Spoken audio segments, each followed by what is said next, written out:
Thank you so much. Good morning, everyone, and welcome. Thank you for joining us for today's conversation on the New York Carbon Farming Act, Assembly Bill A05660A. Nearly one quarter of New York State is farmland, landscapes that do far more than produce food. They anchor regional economies, support rural communities, and increasingly, they represent an important part of our climate future.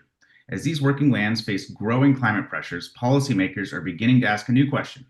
How can agriculture not only adapt to climate change, but actively help solve it?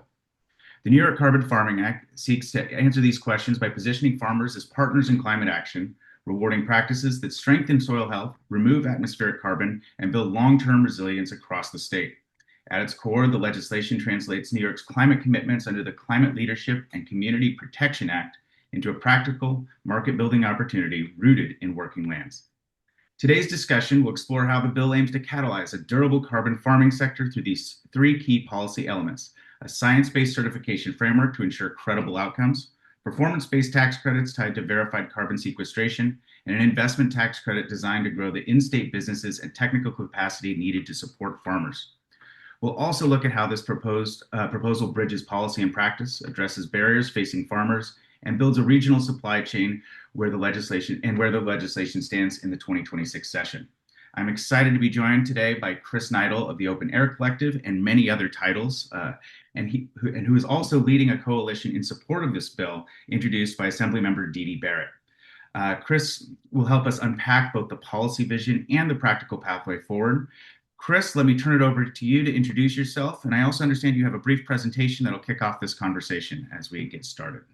Yeah, I'll go ahead and do it. Thanks so much for having me. Really excited to talk about this. Sean, really always great to talk and partner with you. Sean and I worked really hard on some California legislation for a good 18 months or so. So really appreciate your interest and help on this. Quick introduction to myself. I do have a few different hats. My actual job is I'm the carbon removal lead for the UN Climate Champions. So I work a lot on the sort of Paris Agreement COP level, working to get carbon removal incorporated into the action agenda there. But I always work on state legislation, been doing it for 20 years and can't help myself. And so I'm leading this effort to try to get this bill across the line. And I think we have a really good shot at it. Based here in New York, I'm a native of Albany, New York, upstate. So this is very, very close to me. So what I thought I would do quickly, I'm going to share my slide here. And Sean, feel free to stop at any point if you want me to clarify anything that I'm going over with my slide.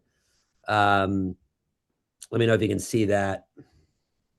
I see it. Thank you, Chris. All right, perfect.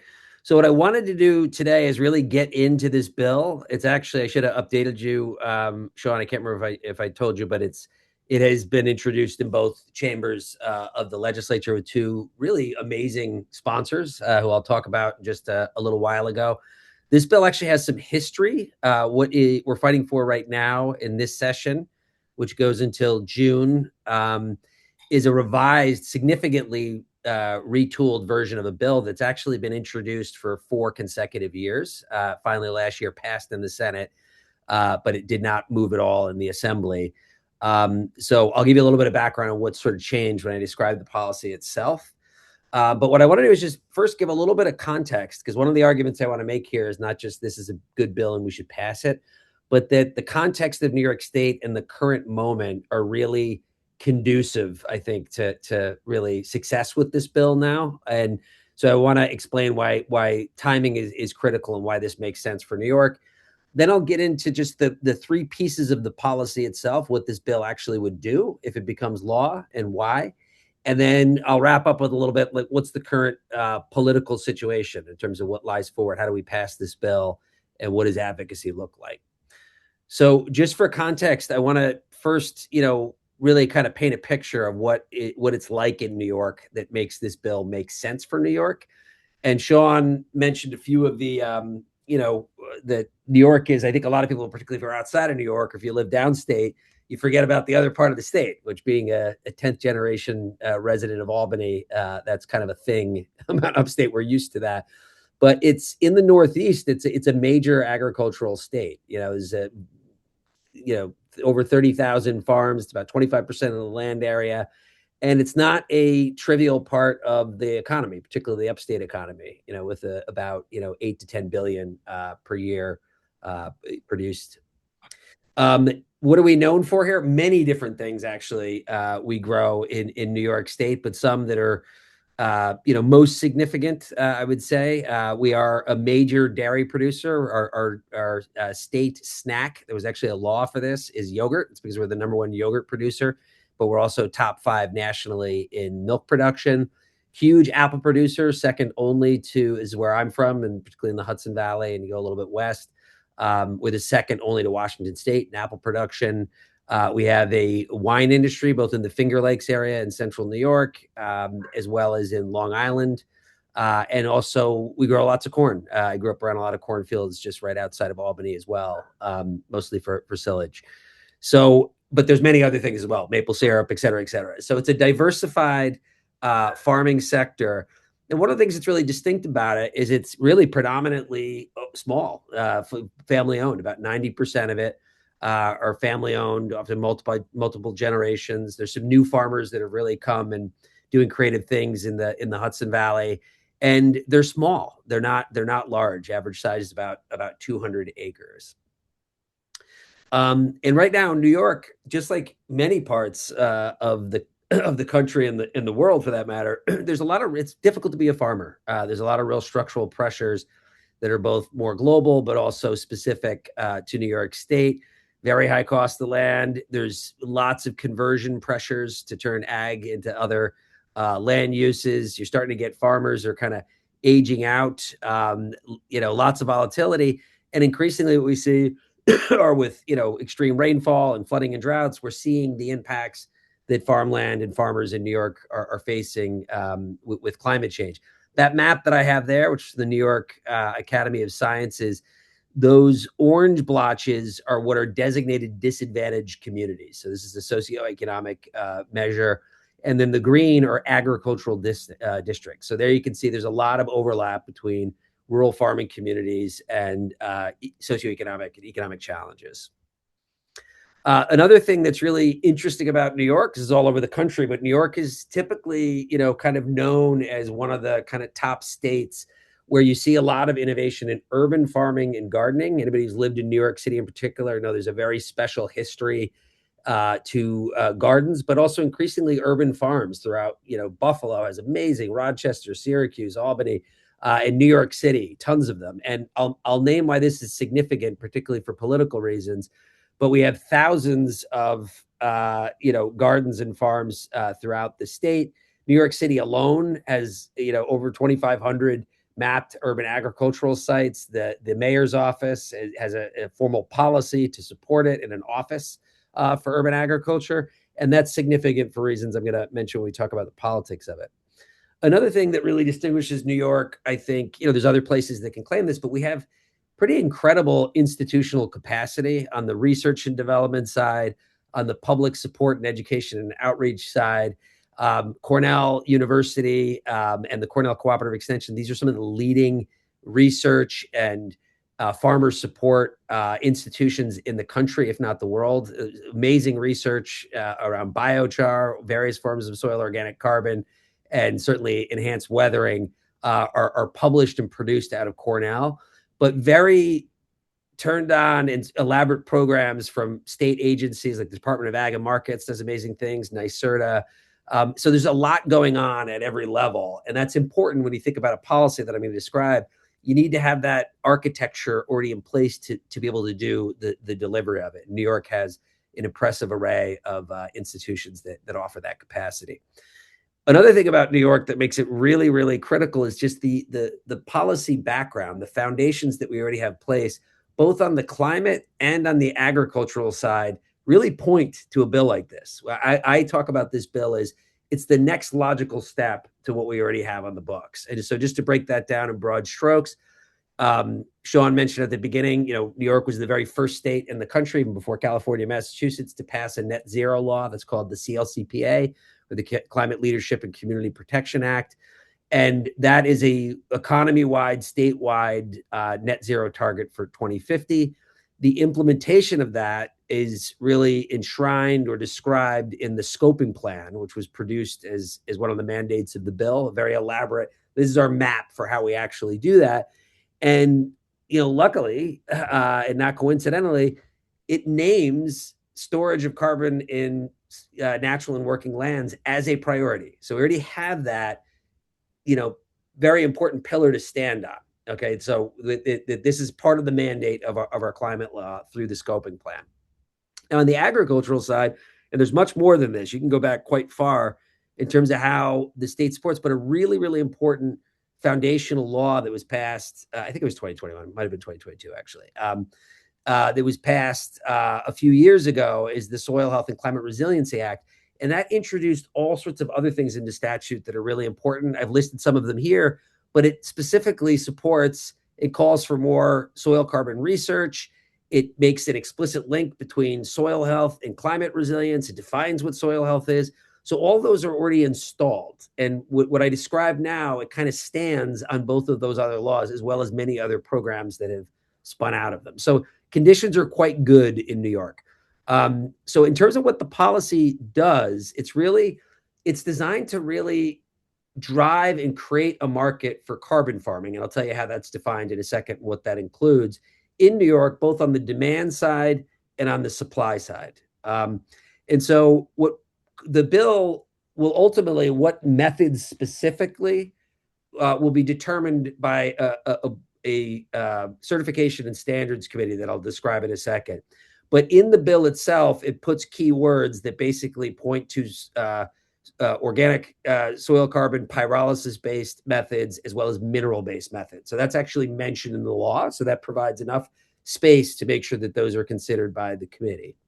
Now, what it does, it has three parts to it that really click together. And the first one is really important to explain. The first version of that bill offered a tax credit to farmers, which I'll explain in a second. And the way that it determined what methods were eligible, it relied on federal resources and standards from Comet Farmer and Comet Planner. And that has some drawbacks to it. And one that caused this bill to not move forward was that within the central staff, particularly of the assembly, they didn't think that that was rigorous enough because they knew that local conditions really matter. You need to have local data to be able to affirm whether methods will work and how much will they will work. So if you're just relying on something in DC that doesn't necessarily translate to that in New York, it wasn't enough to really justify a policy like this for climate purposes, right? And so what this does, because of that institutional capacity that I mentioned, we have what we need in New York State. We have the expertise, and we're already doing this because of that soil health and climate law in places like Cornell, which is an implementer of several of the programs of that law. We have an enormous amount of expertise, both within government, within our academic institutions, and then at the local practitioner level and the soil and water conservation districts. There's just a lot there that we should say, well, let's make our own certification standard that would obviously be in contact with best practices that are happening globally in parallel. But we can do this by ourselves and kind of take this into our own hands. So it starts with that. So this committee, this is about which methods are eligible. Again, it can draw on enormous amounts of data and research that have been done in New York State at places like Cornell and SUNY ESF and the University of Rochester, SUNY Albany. There's many different institutions that have done research on this, and they would establish which methods are eligible, and that can change over time based on new information. What are the MRV requirements that need to be implemented in order for a farmer or a land manager to be eligible for the tax credit? It also establishes practice standards. So it's, for biochar, it's not just, all right, I use biochar. There has to be some guidelines and then some demonstration that things it was implemented in the correct way. So that would be within the purview of the committee. This committee would draw, again, on local data that's already been produced through academia and increasingly produced and mapped through the New York Soil Health Initiative. But it would bring in all sorts of different actors. Certainly the ag and markets would be involved in DEC, but, Cornell College of Agriculture and Life Sciences, other academic institutions, New York Farm Bureau that represents farmers, you'd bring them in there together to promulgate standards and certifications within a year of the passage of this law. So that's really, really important and foundational. Now for the levers that we're looking at here, the demand lever and the supply lever. The demand lever is a tax credit for farmers, a refundable tax credit that's actually based on what the estimated carbon removals and sequestration would be based on the method that they're using following the guidelines from that committee. And it's a refundable tax credit. So for farmers that are under a certain threshold for income, if they don't have the tax liability to absorb it in a 5-year period, they get an actual check cut to them, which is amazing. And that's really important because, as I showed, a lot of farmers overlap. These are small farmers. They have a lot of economic pressures, and some of them do, many of them actually, fall within what you could call an economically vulnerable or disadvantaged category. The credit value, how do we value that? New York State uses what's called the social cost of carbon throughout its climate law. So it basically puts a dollar amount on how much is it worth to avoid or remove carbon rather than letting it into the atmosphere over a window of time. And that value currently is about $135 a ton. That will go up over time. And so what the tax credit would be is the certification board will say, well, biochar produces, 2 tons of, carbon removed for every ton that's used, or based on the acreage. There's various different ways they could determine this. Then the tax credit would be for every ton that's removed, you get that social cost of carbon. So let's say it is a 2-to-1 for biochar. That'd be about a $270 per ton of carbon removed tax credit for farmers. The other thing we did with this is we want to be able to give special value to more durable forms of carbon farming. And so ones that are 100 years or more, so that would be biochar and ERW, get that full social cost of carbon. Ones that are, maybe are certified for 10 or 20 years, they would be prorated down. So they would get 10 or 20% basically of what that 135 is. The other thing I should say too is these are stackable. A lot of these practices you can do in parallel or together. Sometimes that's even value adding or impact adding. So you're not precluded from doing that. In fact, if you do it and it leads to more carbon being removed, you get a higher tax credit. I'm not sure why that. Oh, here we go. Okay. And then for the other side, we really want to make sure that if we're producing demand here, and in many cases, the market would take care of this, but we want to build a carbon farming economy here where the biochar producers, have a footprint in New York, and the other suppliers that deliver services that are related to carbon farming that require capital investments, that they get a tax credit. In New York, we have a investment tax credit for various different purposes that's been on the books for a really, really long time. Here, we amend that existing law and give it an extra bump where there's a 30% investment tax credit for eligible equipment that would be determined by the certification committee, pyrolyzers, and various different things that they would determine per method. That the farmer gets an investment tax credit for it, a 30% one. And so that is pretty, pretty handsome reward. That is also a refundable tax credit as well if they income qualify. So those are the main pieces of the bill. What me and Sean can get into right now is the politics and advocacy of it. I don't have slides for that. I'll stop, but I'll just start with a couple of things real quick, and then Sean, you can maybe ask me some questions of things that I forgot. But as I said, this bill's been introduced several times before. We did a rewrite over the summer with the sponsors, which we think makes it a better bill, and it also addresses some of the concerns that we've gotten in prior sessions from central staff. The bill has been just yesterday. It passed in the Senate through the Agricultural Committee and has been referred now to Finance. And if once it gets through Finance, then it would be up for a general vote. It has not moved yet. It has been assigned to the Ag Committee in New York or in the Assembly. One thing that's really good about that is the current secretary, or the chair of that committee, is a co-sponsor of the bill. And so, but we have to put a lot on right now to try to make sure that all other members are in favor of it. And then it'll go to Ways and Means. We have a lot more work to do on the Assembly. And one thing right now is the budget season is happening, and the sponsors have put forward a budget request. If we really need to get some space in the budget right now in order for this to pass later, so we're trying to do some of our advocacy right now, but we'll really pick it up, particularly for the last 3 months of the session. Two things I want to say real quick. The leadership, because New York State, this is the defining characteristic of New York State politics. Most of the legislators are in New York City, or a higher percentage than upstate, just because of the population density, or in the downstate area, Nassau County, Westchester, and then the other cities, Buffalo, Syracuse, Albany, Rochester, et cetera, et cetera. And even if you have pro-climate legislators, they're not always thinking about the farm part, because there hasn't been this sort of explicit call for, we should be doing this for our climate needs. So a lot of the advocacy has to get done in areas that are the most far away from the actual farming communities in order for this to pass. And in previous years, when this bill was introduced, there wasn't much of a mobilization or a coalition, and that's what we're trying to solve for.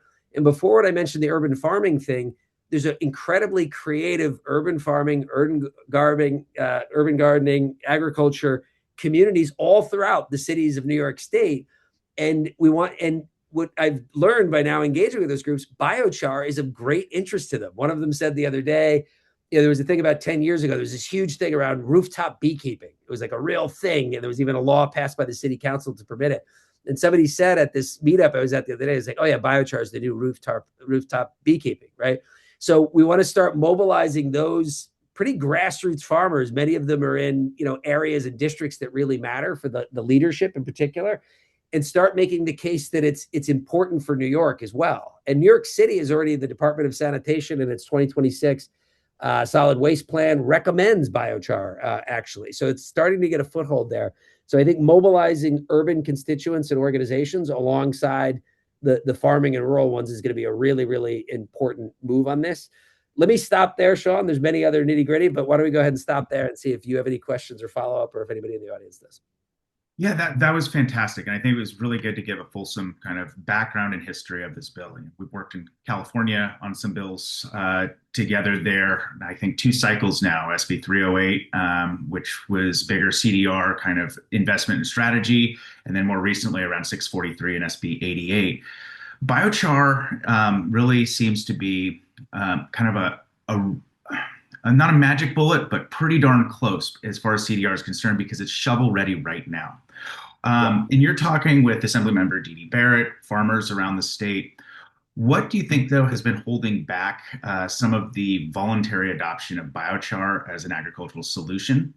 And because these are great incentives, but we also see, at US Biochar Coalition, we've seen that it also has a lot of production benefits for farmers, soil health benefits, just regenerative ag and not necessarily even climate related. Why are we now seeing that? Is it a lack of education? Is there a policy failure in that, or are we trying to walk and chew gum at the same time to advance this? There's multiple things that are going on, and many of them we're making great progress on already, as I mentioned before.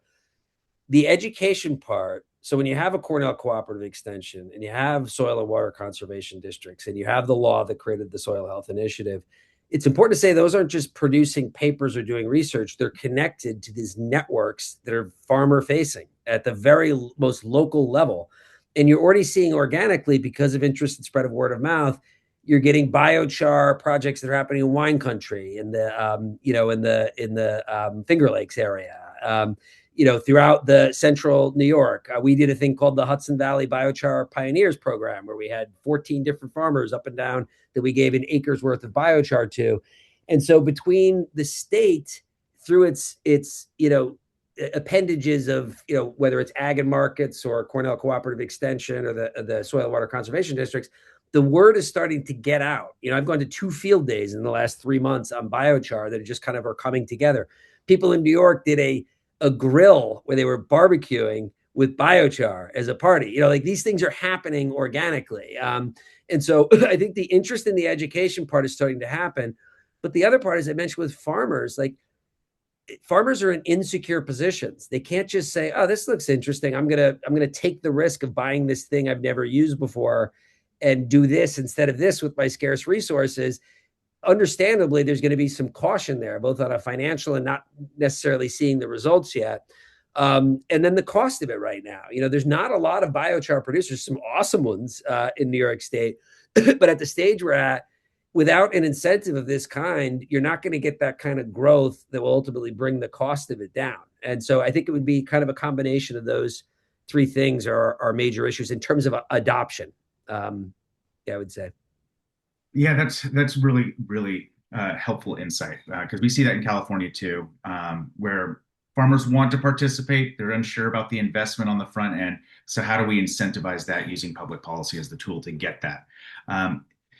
So I want to talk a little bit about the MRV because at the base of this, we have to be able to monitor, report, and verify the carbon coming out of that. That's kind of the linchpin of this. How would you say the MRV standards build trust with the markets and the policymakers? What is the policymakers' experience right now with this, and how much education to the policymakers, lawmakers, senators, and assembly members is needed to kind of bring them up to speed on this? We need a lot of it, but again, it's already, there's forward motion on that already. These are not familiar terms. In fact, this was one of the biggest barriers we had, is that the former version of the bill didn't really come necessarily with that. They were like, if we're going to really do this and justify the fiscal impact of this, certainly you could justify it on farmer benefits, agronomically and other, benefits that happen. But if we want this to link up to the CLCPA, that's really when you're cooking with biogas or whatever, and to make that, they're really serious about it. They can't be just, well, here's a practice. It's great that you did that. We need to be able to quantify it. And so there, it really becomes very, very important for MRV to be really defined and justified. And that's why I think that committee with the actors that I mentioned there, if you have the Cornells and the ESFs with the ability to reach out to their counterparts at other jurisdictions, we can put that together. You know what I mean? And which it wouldn't have happened otherwise if we just outsourced that to what, Comet Farmer was doing. So it is really, really important. And in my conversations, like in the next coming weeks, like having these more closed door sessions with the policy wonks within the state, we have to be able to demonstrate to them the progress that's been made there, both in terms of the solutions and how it's being dealt with in Europe and how it's being dealt with in other other places, because that is a major sticking point. That's excellent. Appreciate that. And so you talked a lot about the different kinds of farms that are in the state. And we talked a little bit, financial risk, whether this is something that they're going to do up front. Does this really change the risk equation? Are we reducing the uncertainty for those farmers, or are we just compensating for it? And kind of because we understand that the biochar itself is going to be transformational for the climate, but we also want to prove the effectiveness for their farms themselves in the soil health department. Yeah, definitely. Again, if you take what Cornell Cooperative Extension has done, what American Farmland Trust has done, what Scenic Hudson has done, what some of the soil and water conservation is, you're starting to get those early adopters that have been out there for the last few years and years. So one of the things we need to be able to do, just like with anything, with the expansion of solar, or if you actually look at the original, Bible of innovation studies, the what is it called? The diffusion of innovations, that was written 50 years ago. Their case study was farmers, that they need to see it working somewhere else within their peer group in order for them to believe that they can trust that they're going to put it down and it works, right? So I do think we're making progress on that. And there will be a tail to this. It's not going to be, year one, every farmer, signs up for it, because you're going to get those ones that are a bit more, adventurous or curious about it, doing it. And then when you start to get to critical masses like that in different regions of the state, then it's the regular adoption curve. You're going to start to get people are going to be seeing is believing. They're going to start seeing a lot more. So I think that's a really key part, but we got to handle the cost issue. We got to handle the cost issue for them right now. And that's what this aims to do. What budget constraints is the state under in New York right now? Every state always has budget constraints. But... Yeah, it's definitely under budget constraints, but it's also under pressure to deliver on the CLCPA. It hasn't been exactly, I don't think anybody's minds have been blown over the last few years in terms of the measures we're taking. What I like about this is it ties together some absolutely fundamental things that are not only in the climate law, but are just in the DNA of New York State. The upstate, downstate, rural, urban divide is so intense in New York State, more than anywhere else, just because you have the largest city in the country, and then basically a very rural or small kind of post-industrial cities, right? And so every governor and every legislator, you have to talk about how are we going to help the southern tier or Western New York or Central New York or the North Country. And so this is putting a climate solution, something we have to do, and it's lionizing our farmland and our farmers to help do that. You know what I mean? And it helps them out at the same time by making their soil more resilient. So it has a profile that I think is just ideal for the way New York politics works. Was that your Well, question? yeah, no, that's perfect, and that kind of bridges right into what I wanted to ask next, which is the politics. We're looking now that it's been introduced in the Senate. It made it through Assembly Ag already. Yeah. What do you foresee as kind of the next month or two, and what's the timeline? I know New York moves incredibly quickly for a legislative session. It is a part-time Assembly and Senate as opposed to a year round. So if you could lay out the timeline and what to look for, what to expect, and then how we can get involved, because we want to bring people to the table. We want to expand the working group. We want to make sure that you have the players from all corners, whether, you've talked about the educational institutions like Cornell. Farmers are involved, but we also have producers that want to help build this up, because we need to expand the market. And in order to do that, we have to also produce as much. So all these points kind of tie together. So I was hoping you could talk a little bit about that. Yeah, absolutely. So, and Sean, you and I work together, so you kind of know the approach or the, tradition of activism that I come from, and I'm kind of taking that blueprint here, which I'll describe in a second. In terms of the time frame, the session began right after the first week of January, and it ends typically in the very beginning of June. Sometimes it goes a little bit longer, depending on what business has to be completed. And right now, everything's about the budget. And that's important for us because, our sponsors right now, that's why I want to start getting our letters in right now to make sure that we're backing up our sponsors to get some space for it. I'm not exactly sure what number they put in there yet. I've asked, but they know what's best. There might be some cap ultimately, which that's fine, particularly for the early years.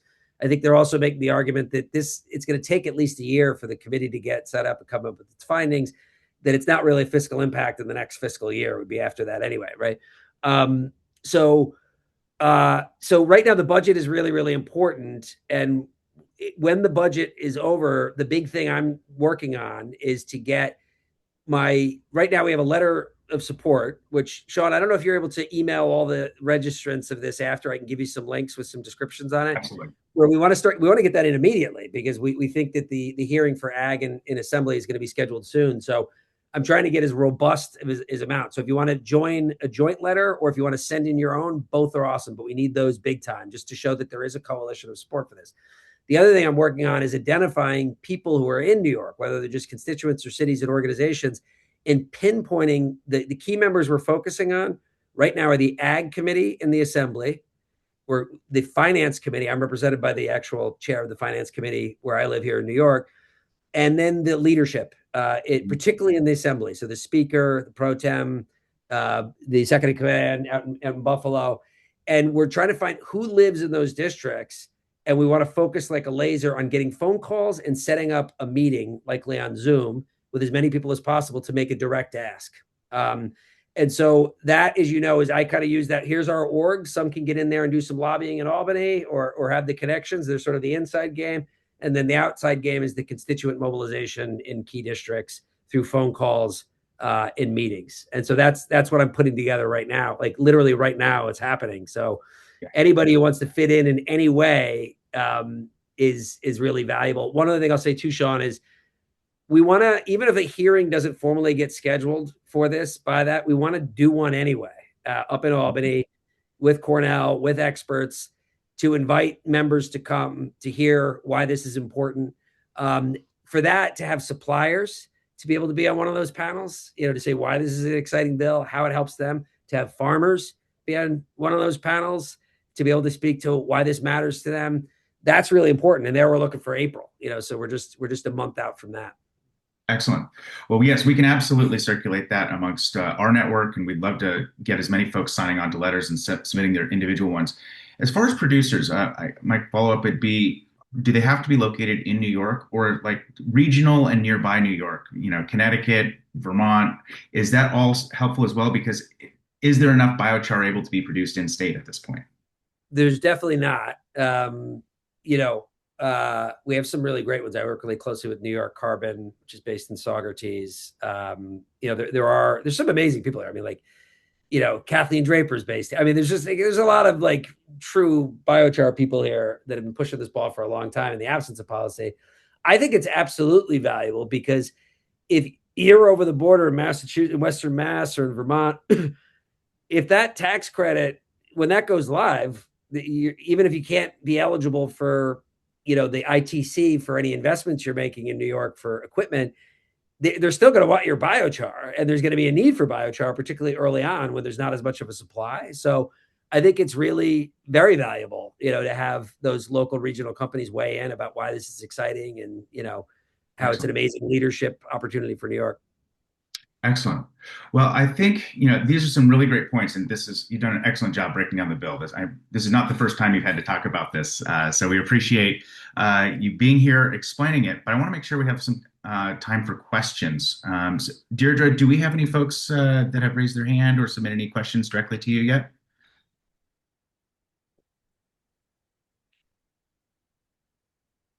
I think it was Richard, maybe. Yeah, I see Richard. Um, is there a way that he can ask it or submit it in writing? Richard Ryman. Oh, Rich, how you doing? Oh, let me see the Q&A here. Okay. So Richard Ryman is a legend in the field of low carbon concrete and cement at Rutgers, a real star. I'm interested in having farmers capture CO2 via a different method. Can we get involved in this? I might even know, Richard, if this is something that descends from the very cool idea you told me about a year ago. One of the things we like about this is we think with this committee, based on what we've already found out in New York, we can all be almost entirely certain that biochar certainly will be in there, and likely ERW as well, in various forms of soil carbon enhancement. But the benefit of that committee is that it keeps it open, that based on the framework that needs to be met in order for it to make eligibility, it leaves the door open for new innovations. So in the law, we don't prescribe very heavily, as we shouldn't. There's probably going to be some edits that come up that maybe tighten it up a little bit. But if there's something that is on agricultural lands that removes and stores carbon, that should be at least considerable, but by the committee. Yeah, thank you. Thanks for the question, Richard. We also have another question from Charlie Brummett. What is the role of direct measurement, for example, soil sampling, in the policy proposed in the bill, or is it just modeling? I think it'll be a mix of both. We want to have it be, the Goldilocks of it can't be just modeling. What would be probably be an optimal thing is if there is some, it could even be as light as sort of an audit or something where there might be, going out and do soil tests on farm. That's a possibility of that happening to do it, or some minimal deployment of that in an area that has the same soil conditions. I'm not smart enough to do this, but I can tell you the people at Cornell Cows and ESF and Ag and Markets are. But the thing we want to do is we can't have it be so onerous that it makes it just too complicated to deliver, but we can't have it be so lightweight that it doesn't stand up and we can't really be put forward as an actual climate solution vis-a-vis the CLCPA. So it'll likely be try to hit some happy medium between the two. Yeah, there's definitely a balance that you have to reach. At least in California, we've worked with UC Davis. UC Merced is very involved. The educational institutions and research institutions are key to helping design that and finding that sweet spot between. In New York, one thing I'll say on that, the modeling is really catching up. I mean, if you look at what is coming out that really was already being done at Cornell, but was particularly pushed forward and funded through the Act in 2022, they're making a map of the soil conditions all throughout New York and which healthy soil practices are appropriate for this. So that's already underway. You know what I mean? So the local modeling is actually getting, quite good. And the Cornell Cooperative Extension is the other killer app, because it's real practice, research, and outreach at the local level throughout the state. There's Cornell Cooperative Extension chapters all over, pretty much, every county of the state. So we have a lot there that we can help deliver this, you know what I mean? Which is really exciting. And Sean, I didn't say how awesome our sponsors are. Dee Dee Barrett, I think it was back in 2016, was already trying to get a bill around carbon farming in 10 years ago. That's a long time ago.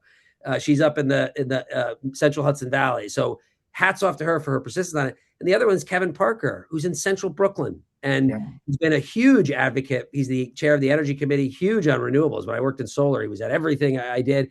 And the fact that he, given the importance of the cities, is somebody who's sponsoring this. So I just want to really give a shout out. We have some pretty awesome sponsors that, are really pushing for this bill. That's a good point. And it talks kind of about the kind of different modes and inputs going into the creation of biochar. And this brings me to a point that you just jogged my memory on. And I want to ask you about the sources of biochar. Are they just from, woody biomass, or from orchard or, farm waste, or also municipal solid waste? Because we've also seen that PFAS is a major concern. And we recently submitted a comment to New York City, who had their 2026 draft solid waste management plan. Biochar production and the pyrolysis process can be easily partnered to really help reduce PFAS in soils and limit the spread of PFAS in applications in agricultural settings. I was wondering if you have any other insights as to that point. So I'm all in on that. As you know, we've talked about this, Sean. It's been a kind of a obsession of mine, particularly the use of biosolids, and then non-ag uses for biochar as well. And concrete has been the one that for a good 6 years has been no small obsession of mine. One of the things we had to do with this, to give you a little bit of history, New York is the best of places, in some ways the most challenging of places for climate law. And I won't get into the whole reason for it. It has a lot of fundamentals that are really good. But it has, within the sort of environmental movement, there's a very strong false solutions faction, right? And one of the things that happened recently, or 3 years ago, I tried to get a carbon removal law. I got a bill introduced, Sean, that was the basis of SB 308, actually, in California. And we just got hammered, right? And so I decided at that point, let's not talk about the big carbon removal and how it fits into the big graph for 2050. A smarter way to do it in New York is to do a sector-specific one where you could talk about these are the benefits of this thing and why we're doing it, and you can come and see it. And to add together different sector-based legislation. And farming, for all the reasons hopefully I've been convincing on today, was the smartest first one to go back with. This was the kind of entry point. What we didn't, you can see in the law, it doesn't prescribe too heavily. We kind of pitched this to the certification committee, which makes sense because that's where the expertise is. But it was also a tactical decision because in New York, we had this very controversial event that happened, over the last couple of years up in Saratoga, where there was a proposed project that would have used biosolids. And that just, for whatever reason, there was a lot of community pushback for that. And that created this real thing. I think you guys all know about that. That was sort of a moment heard around the world, I think, for biochar producers. So I didn't want to get too greedy about stipulating those things in this bill for that reason.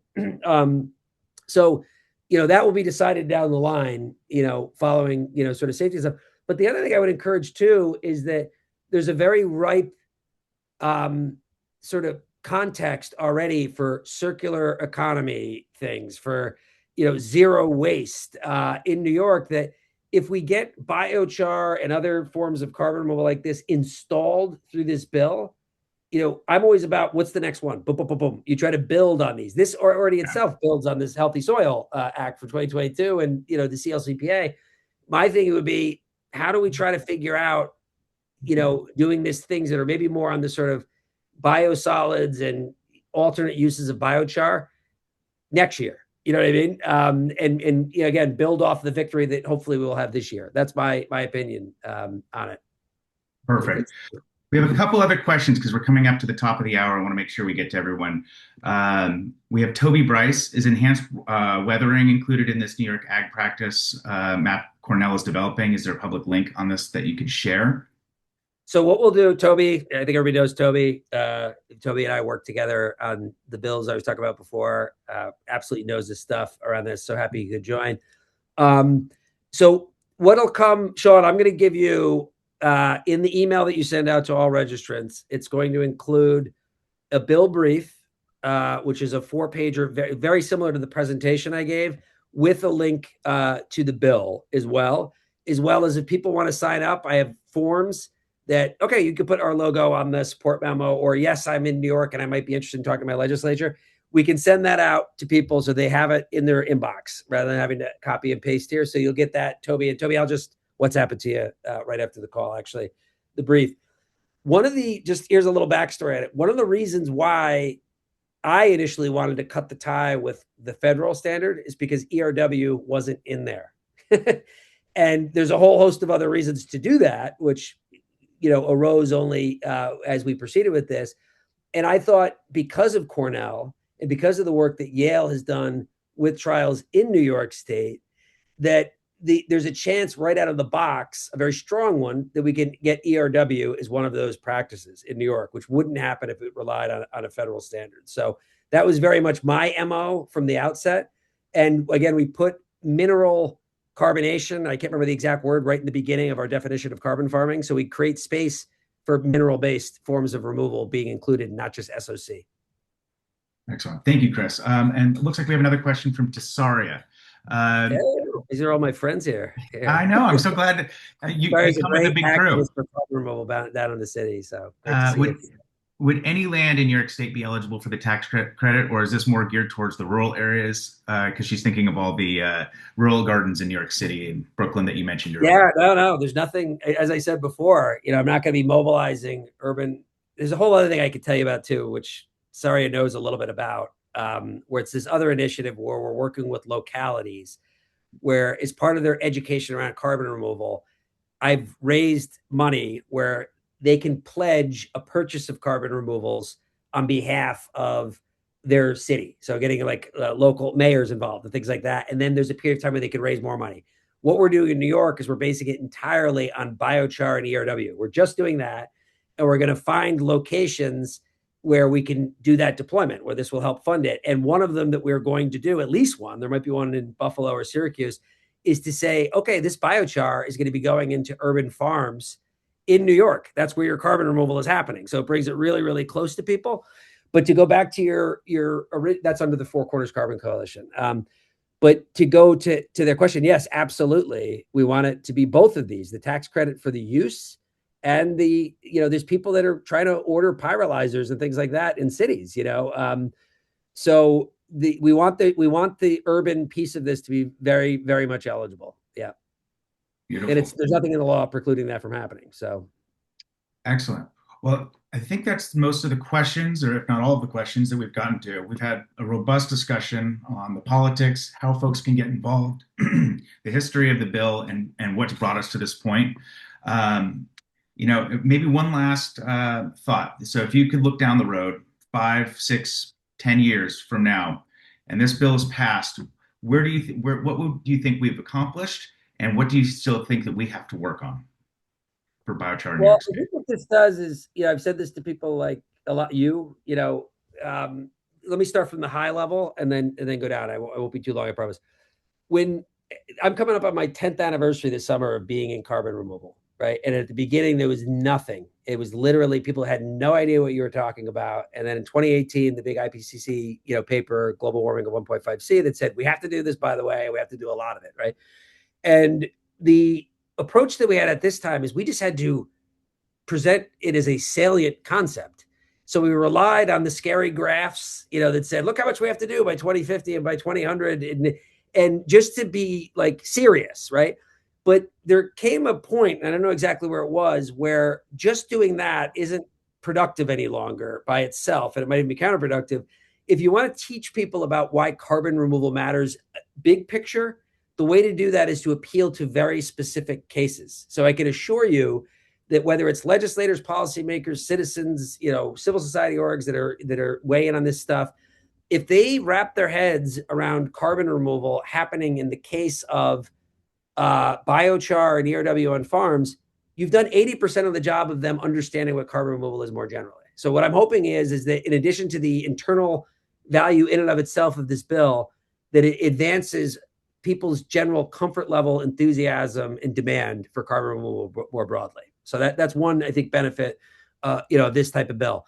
The other one is what we really want to see is I think we have such a creative agricultural sector. Not that I'm an expert in ag sectors, in other states, but I grew up in upstate New York, and I would buy my pumpkin at the farm that was 15 miles, 50 minutes from my house. That whether it's central New York or western or the Hudson Valley, there's a lot of interesting farmers that are very creative and open to a lot of stuff. So I think it's ready to receive this kind of signal that you could really see a carbon farming economy, both on the farmer use side and on the supplier side, really be significant in New York. I think we can really do that. I think the conditions are right. So hopefully as the years would pass after this law, this gives the shot in the arm where it's like New York carbon farming is just a property of farming in New York. That's what we really want to see. And then the other one I would say is, I work at the COP level. And when I do all these local things, I'm always saying, how do I create a stage for that? Because we need evidence for this at the highest level, whether it's, refugee farmers in Africa who I work with on this. But if we're having success in New York, to be able to show, to name that on a stage in COP, within the action agenda area, say, look what New York did. This is a best practice. Like there's a bigger impact that New York can have beyond its borders by being one of the first movers with this kind of policy. It might be, Sean, I don't even, I mean, other states support stuff like this, but this is, I think it's pretty unique. And if New York did that, they would really set a bar, I think, that could be replicated by other places. Yeah, that's something I wanted to mention is that, we've worked in California. We're really hoping for some of those bills to be models for other states to quite get over the finish line. New York is very similar to California in that as those two states go, a lot of other states follow around the country, and we can have models in each and every state, which are then going to put pressure on the federal government to create more incentive structures federally. So I'm hoping that, as we get these off the ground one by one and we get New York over the finish line this year, we'll do our darndest to make sure we can help you do that, that we can start exporting these ideas and plans and bills to other states and build regional biochar, pyrolysis, and educational roadmaps for states to follow. So this is an exciting time for biochar and CDR in general. Yeah, I agree. I mean, next time we could talk about what happened at the COP and with Brazil, and we really got biochar and ERW and SOC on the map there. And there's a really cool initiative that came out of that that's more focused on the global South, but it raises all boats. Is that the expression? If we're, I'm going to be alluding to that when I'm advocating for here in New York, and vice versa. So we need to be cognizant of all these points of light that are populating at the margins, at the center, to show a more global picture of it. And I think this is one of those pixels, that I'm hoping will happen.